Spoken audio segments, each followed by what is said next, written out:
welcome back to the Read Bunch. So today I have my best friend Angel here with me from That Chick Angel TV. Aww. And we thought it would be, it's Kwanzaa time, so we thought it'd be a great opportunity since we're together during the holiday season to talk about why we celebrate Kwanzaa. So we are on day 3 actually of Kwanzaa right now, and it's Ujima, which is, I think, collective work and responsibility. Yes, right. Yes. So let's jump into it. Tell me why you celebrate Kwanzaa. Mainly because I stay woke. I wasn't expecting you to say I've been woke for a minute. You hear me? Yeah. I think it was college that's when we got semi-woke. Oh, I got woke in high school when I was learning about ASAP. And I took African American Studies 2 semesters. You did. You got woke then. You woke up. You remember I had us doing Kwanzaa in February because I said we gonna celebrate. You remember the Kwanzaa program? Yes, I did. Okay, it was in February. In high school, that is true. She stays woke. That's actually a great reason. I might go to sleep, but I'll be woke. Yeah. So I actually started celebrating Kwanzaa when I found out I was pregnant with my first child. So my first Kwanzaa, I guess starting the tradition of Kwanzaa actually happened before we had a child because we feel like we needed a trial run just to kind of figure out what to do. It was a new thing. I read the whole book by Karunga. Am I jacking Malinga Karunga. Yeah, we're close. Malana Karinga. Yeah. That's his name. The person who founded Kwanzaa, actually, Dr. I think. Malana Karinga. You should check out the website. There's an official Kwanzaa website. You'll find his name on there, the book, all of the symbols, the information about, just how to set it up and all that stuff. Yeah. Even how to buy, like, the Kwanzaa set or whatever. You know the official Kwanzaa, store is in California? No. Yes, because that's where he's from. That's where... I did know that he lived in California. It was from Kwanzaa. California. Yeah, like the first, when they celebrated, I can't remember how many years. It was like a couple of years ago, like 30 years of Kwanzaa, something like how many years it's been around. They did a huge celebration in the southern part of Los Angeles because that's like where it originated. Excuse me. It's dope. That's awesome.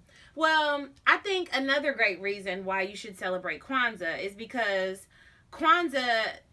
Well, I don't want to say it's a great reason, but it's not connected to any religion. Right. So if you're one of those people that's just like ex-nate to religion, but you still want to, participate in something meaningful, I think Kwanzaa is awesome. And it's not just for African Americans or African people. I think a lot of times people think Kwanzaa is a celebration of Blackness. African-ness or whatever. When really, I think the principles are based on, African principles, but it's not just for Black people.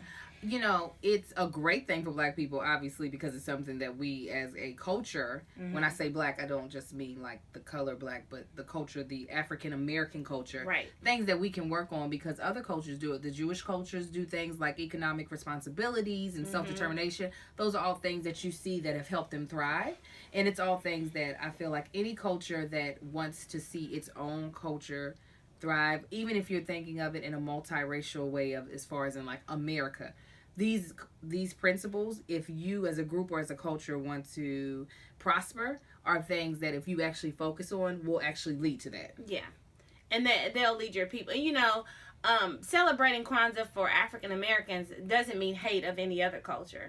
It's just a celebration of our own culture, which I think is pretty dope too. Yeah. I think the media paints us in a different way, and so it's good to bring positive energy to just like what we're made of, how capable we are, what we can do when we put our minds to it. So some of the awesome things about Kwanzaa is, like we said today, collective work and responsibility, finding creative ways to come together with your family, to do fun things with your family, also to get an opportunity to get out there and support Black businesses and things like that. I think that's some good reasons why I do it. Yeah. I think for me, one of the reasons why, and I don't get to go as hard as Nina does because I'm not in my home setting during Kwanzaa. I'm always in Kentucky and living in California where all my Kwanzaa stuff is. Mm-hmm. So there's only been like 2 years that I've actually been able to do anything concerning Kwanzaa at my house. But one of the things that I think Kwanzaa helps a lot with is going into the new year. It helps refocus you. Yeah. Because Christmas can be so chaotic.